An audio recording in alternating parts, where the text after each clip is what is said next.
بسم اللہ الرحمن الرحیم۔ السلام علیکم ورحمۃ اللہ وبرکاتہ۔ الحمد للہ حمدا کثیرا طیبا مبارکا فیہ، والصلاة والسلام علی سید المرسلین محمد وآلہ وصحبہ اجمعین، اما بعد۔ حاضرین و ناظرین، یہ درس نمبر 46 ہے، 46، اور آج سورۃ البقرہ کی صرف ایک آیت کی تلاوت و تشریح کی جائے گی، آیت نمبر 48، 48۔ اعوذ باللہ من الشیطان الرجیم، بسم اللہ الرحمن الرحیم۔ واتقوا یوما لا تجزی نفس عن نفس شیئا ولا يقبل منها شفاعة ولا يؤخذ منها عدل ولا هم ينصرون، صدق اللہ العظیم۔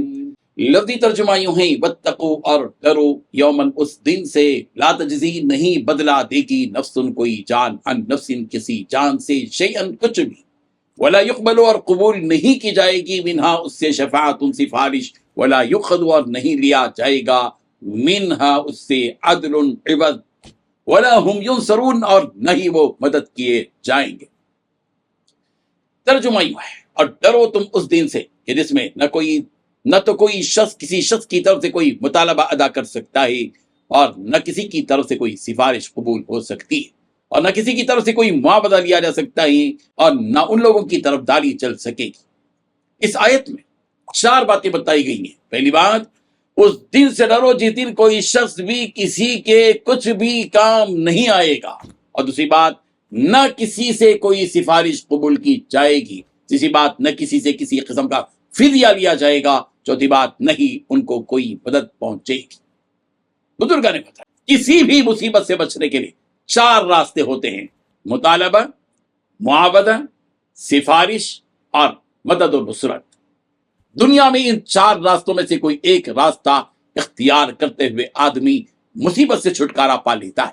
جیسا کہ ہم دنیا میں مصیبت زدہ لوگوں کو مصیبت سے چھٹکارا دلانے کے لیے ان میں سے کوئی نہ کوئی صورت اختیار کرنے کی کوشش کرتے ہوئے دیکھتے ہیں، مگر آخرت کا دن وہ سنگین دن ہوگا جس دن ایمان سے محروم شخص میدان محشر میں کھڑا ہوگا۔ وہاں اس کے مطالبے کو بھی پورا نہیں کیا جائے گا۔ ایسا نہیں ہوگا کہ وہ اپنے کسی رشتہ دار یا دوست سے مطالبہ کرے کہ مجھے تمہاری چند نمازیں دے دو تاکہ میں اس مصیبت سے چھٹکارا پا لوں۔ دوسرے یہ کہ اس دن معاوضہ بھی نہیں ہوگا کہ کوئی کافر مالدار یہ کہے کہ میرا مال اس قدر لے لو اور مجھے جہنم سے آزاد کر دو۔ تیسرے یہ کہ اس دن کوئی شخص کسی کافر کی سفارش کرنے کی جرأت اور ہمت بھی نہیں کر پائے گا۔ اور چوتھے یہ کہ نہیں ایسے کافر کی حمایت اور مدد کی جا سکے گی۔ کافر قیامت کے دن چاروں خانے چت ہو جائے گا اور دم بھی نہ مار سکے گا۔ اسی لیے سورہ بقرہ کی آیت نمبر 48، 48 میں اللہ تبارک و تعالیٰ نے اس ہولناک دن سے ڈرنے کا حکم دیا اور چاروں قسم کی امکانی مدد کی نفی کر دی کہ لا تجزی نفس عن نفس شیئا، کہ کوئی کسی کے حق میں بدل نہ بن سکے گا، ولا يقبل منها شفاعہ، اور نہ کسی کے حق میں سفارش قبول کی جائے گی، ولا يؤخذ منها عدل، اور نہ کسی سے معاوضہ قبول کیا جائے گا، ولا هم ينصرون، اور نہ ہی انہیں مدد پہنچ سکے گی۔ بزرگان محترم، سورہ بقرہ کی آیت نمبر 123، 123 میں بھی تھوڑے سے فرق کے ساتھ یہی بات کہی گئی ہے۔ سورہ لقمان کی آیت نمبر 33، 33 میں کہا گیا، یا ایھا الناس اتقوا ربکم واخشوا یوما لا یجزی والد عن ولدہ ولا مولود هو جاز عن والدہ شیئا، اے لوگو اپنے پروردگار سے ڈرو، اور ڈرو اس دن سے جب کوئی باپ اپنے بیٹے کے کام نہیں آئے گا، اور نہ کسی بیٹے کی مجال ہوگی کہ اپنے باپ کے ذرا بھی کام آئے۔ اللہ تعالیٰ اس ہولناک دن کے ہولناکی سے بچنے کے لیے ہمیں ایمان اور اعمال صالحہ کے ذریعے تیاری کرنے کی توفیق دے پروردگار اللہ تعالیٰ، اور اس دن کی ناکامی سے اور رسوائی سے پروردگار ہم سب کی حفاظت فرمائے۔ بزرگان محترم، قرآن مجید میں بار بار یہ بات کہی گئی ہے کہ اس دن سے ڈرنے کے لیے جس دن کوئی کسی کے کام نہیں آئے گا۔ سورہ بقرہ کی آیت نمبر 123 میں ہے، واتقوا یوما لا تجزی نفس عن نفس شیئا۔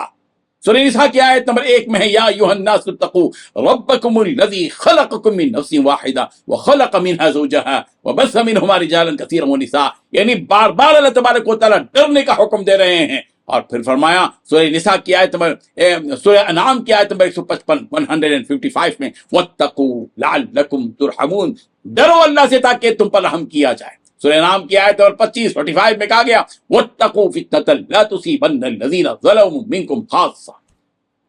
اور سورہ بقرہ کی آیت نمبر 123 کے علاوہ اور بھی آیتیں ہیں جہاں یہ بات کہی گئی وَلَا يُقْبَلُ مِنْهَا شَفَاعَةٌ وَلَا يُقْبَلُ مِنْهَا عَدْلٌ، اس قسم کی آیتیں بھی قرآن مجید میں ہیں۔ چنانچہ سورہ بقرہ کی اسی آیت میں 123 میں اور اسی طریقے سے وَلَا هُمْ يُنصَرُونَ والا میں ملا اور شفاعت کا معاملہ، ایسی آیتیں قرآن مجید میں متعدد بار ہیں۔ چنانچہ سورہ بقرہ کی آیت نمبر 254 میں کہا گیا وَلَا شَفَاعَةٌ، اور ينصرون کے بارے میں بتا کہ وَلَا هُمْ يُنصَرُونَ، اور ثُمَّ لَا يُنصَرُونَ بھی کہا گیا سورہ آل عمران کی آیت نمبر 111 میں، اور اسی طرح سورہ انبیاء کی آیت نمبر 39 میں کہا گیا 39 میں وَلَا عَنْ ظُهُورِهِمْ وَلَا هُمْ يُنصَرُونَ، اور پھر سورہ قصص کی آیت نمبر 41 میں کہا گیا وَيَوْمَ الْقِيَامَةِ لَا يُنصَرُونَ، کہ قیامت کے دن ایسے لوگوں کی مدد نہیں کی جائے گی۔ اللہ تبارک و تعالیٰ حقائق کو سمجھنے کی توفیق عطا فرمائے، آمین۔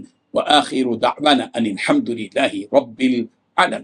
ڈیلی درس قرآن کو سبسکرائب کیجئے، اپنے تاثرات اور مشورے ارسال کیجئے، اور اپنے متعلقین کا گروپ بنا کر انہیں روزانہ درس قرآن بھیجیں اور اجر و ثواب پائیں۔